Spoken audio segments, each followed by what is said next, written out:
Bismillahirrahmanirrahim. Assalamu alaikum. My name is Saqib Nasir and I welcome to all of you on Explore Mechanical Engineering with Saqib Nasir. हम लोगों का fluid dynamics का ये सिलसिला lectures का जारी है। हम लोग फ्लूइड की प्रॉपर्टीज के बारे में पढ़ रहे हैं, जिसमें हम लोगों ने लास्ट लेक्चर के अंदर देखा था कि the difference between extensive and intensive properties. तो उसके साथ अब एक और प्रॉपर्टी है फ्लूइड की, दैट इज विस्कोसिटी। बहुत सारे स्टूडेंट्स को ऑलरेडी विस्कोसिटी का जो कॉन्सेप्ट है वो क्लियर होता है, तो मैं इसलिए इसकी ज्यादा डिटेल में नहीं जाऊंगा। इसलिए मैं बता देता हूं कि वेलोसिटी जो होती है, विस्कोसिटी जो होती है, ये बेसिकली आसान अल्फाज में हम कहते हैं इसके चिपचिपाहट को। एक फ्लूइड की कितनी चिपचिपाहट है, जैसे मैंने बताया था ना डेंसिटी का, कि डेंसिटी क्या होती है, उसका गाढ़ापन, और विस्कोसिटी उसकी चिपचिपाहट। ठीक है, जैसे वाटर और हनी, तो दोनों में चिपचिपाहट किसकी ज्यादा है, विस्कोसिटी, और हनी की। तो इसका मतलब ये हुआ कि विस्कोसिटी किसकी ज्यादा हुई, हनी की विस्कोसिटी ज्यादा हुई। तो विस्कोसिटी का मतलब है फ्रिक्शन बिटवीन डिफरेंट लेयर्स। देखिए फ्लूइड की जब भी हम बात करेंगे ना, तो फ्लूइड में आमतौर पे हम स्टैटिक फ्लूइड्स की जो डिस्कशन होती है वो बहुत कम होती है। हम आमतौर पे डायनामिक फ्लूइड्स को डील कर रहे होते हैं।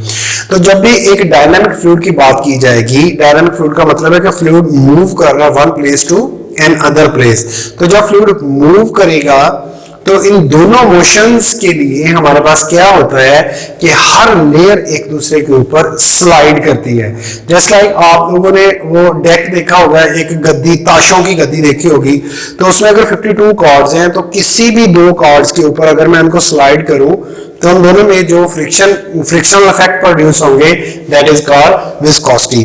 देखिए viscosity is also a friction, but ये कौन सी फ्रिक्शन है, जो फ्लूइड्स के अंदर होती है। ठीक है, जैसे कि हम लोगों ने देखा था कि हमारे पास फ्लोज जो होते हैं, एक इंटरनल फ्लोज होते हैं, ठीक है, और दूसरे कौन से होते हैं हमारे पास, एक्सटर्नल फ्लोज।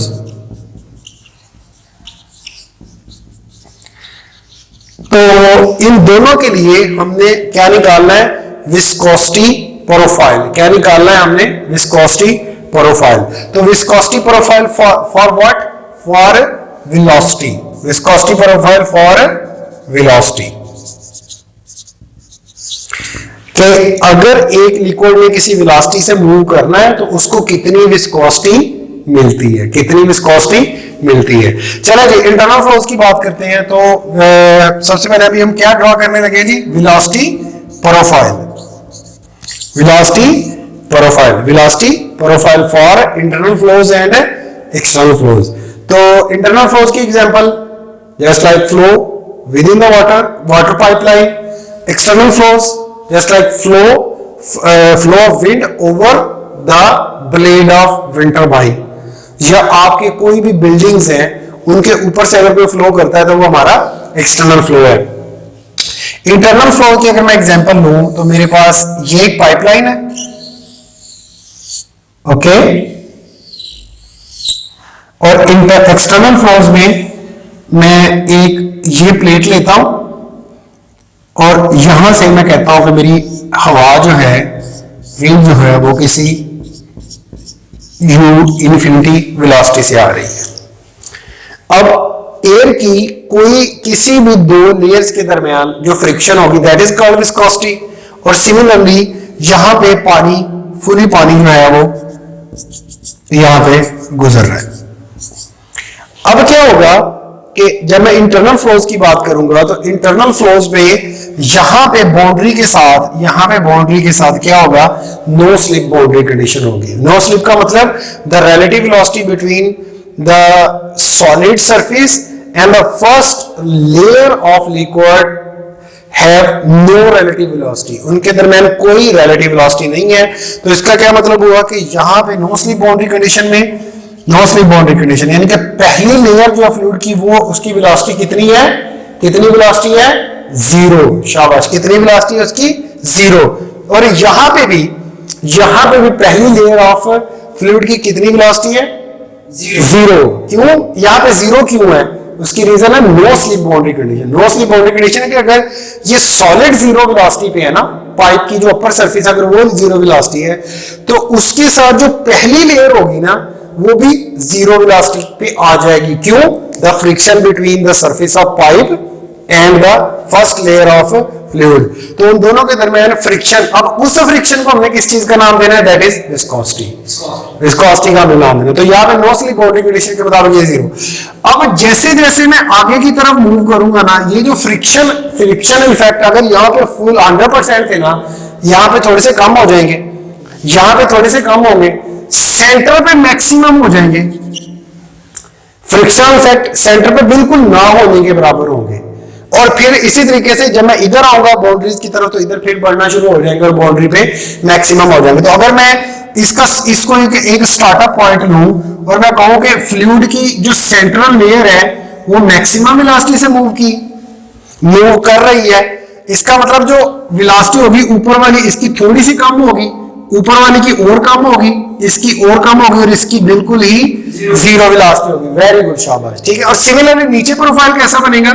नीचे इसकी कम होगी, इसकी कम होगी, इसकी कम होगी, इसकी बिल्कुल जीरो वेलोसिटी होगी। तो इसका जो वेलोसिटी प्रोफाइल बनेगा is something like a parabolic profile. This profile is called velocity profile for internal flows. ठीक है। अब जब हम एक्सटर्नल फ्लोज की बात कर रहे हैं तो एक्सटर्नल फ्लोज में अगर ये हमारी यू इंफिनिटी जा रही है तो क्या होगा कि जो इस यहां पे नोज, अब ये कौन सा व्यू है? ये जो मैंने स्ट्रेट लाइन लगाई हुई है ये प्लेट का कौन सा व्यू है? फर्ज करें ये अगर मेरे पास एक प्लेट है, ठीक है, तो आप फ्रंट व्यू से आपको ये सरफेस नजर आ रही है बस। हालांकि प्लेट पूरी की पूरी है, ऐसे 3D में देखो ये पूरी की पूरी सरफेस है, लेकिन आपको ये फ्रंटल सरफेस नजर आ रही है। तो इसका मतलब क्या है? ये प्लेट है, इनटू द बोर्ड है, इनटू द बोर्ड एक प्लेट है, ठीक है। जो इनटू द बोर्ड लेंथ है वो हमें नजर नहीं आ रही। तो अगर नो स्लिप कंडीशन में इस सरफेस, नो स्लिप कंडीशन कहां पे लगती है? Solid surface and. अब जब हम एक्सटर्नल फ्लोज की बात करेंगे तो फर्ज करें इधर से अगर यू इंफिनिटी के साथ कोई आ रही है तो नो स्लिप बाउंड्री कंडीशन कहां पे लगेगी? स्टार्टअप पे। तो क्या होगा कि पहली लेयर इसके साथ जीरो वेलोसिटी पे आ गई, अब उससे ऊपर वाले की थोड़ी सी वेलोसिटी होगी लेकिन वो जीरो पे नहीं होगी, उससे ऊपर वाले की थोड़ी सी और ज्यादा हो जाएगी।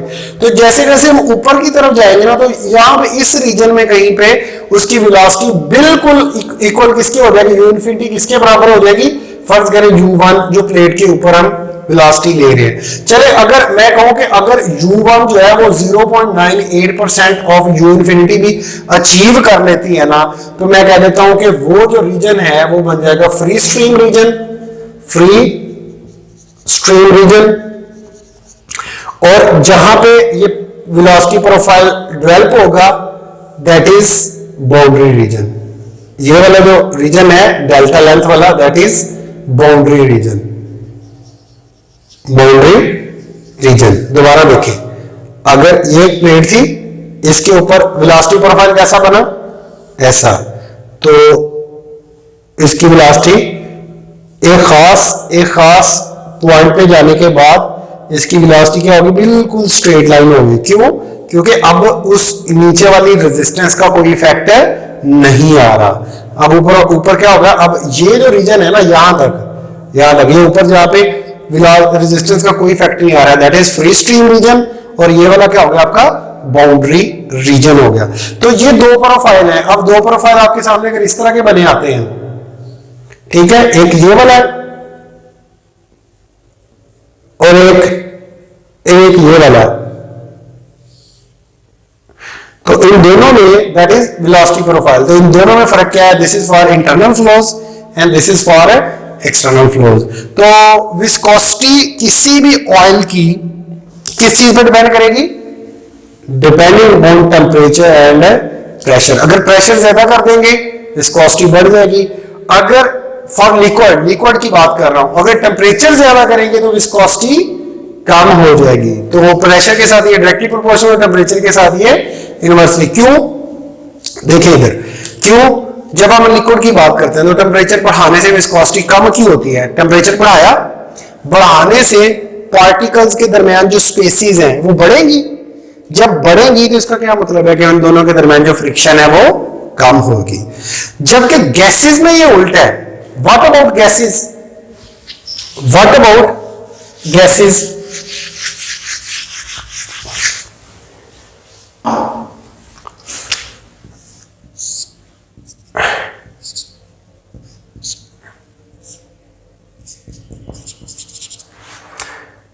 टेम्परेचर बढ़ाने से विस्कोसिटी आपकी क्या हो रही है? कम हो रही है for liquids. And what about gases?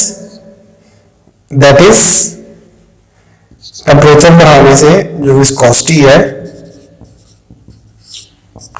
वो क्या होगी?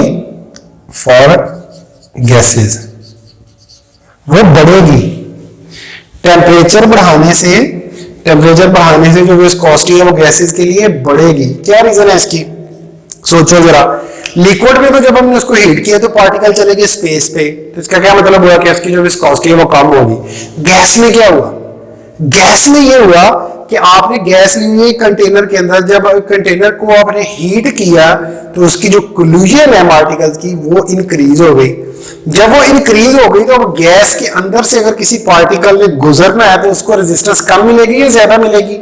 डेफिनेटली ज्यादा मिलेगी। तो इसलिए टेम्परेचर बढ़ाने से जो गैस की विस्कोसिटी बढ़ती है जबकि लिक्विड्स की कम होती है। तो ये एक कॉन्सेप्ट था विस्कोसिटी का।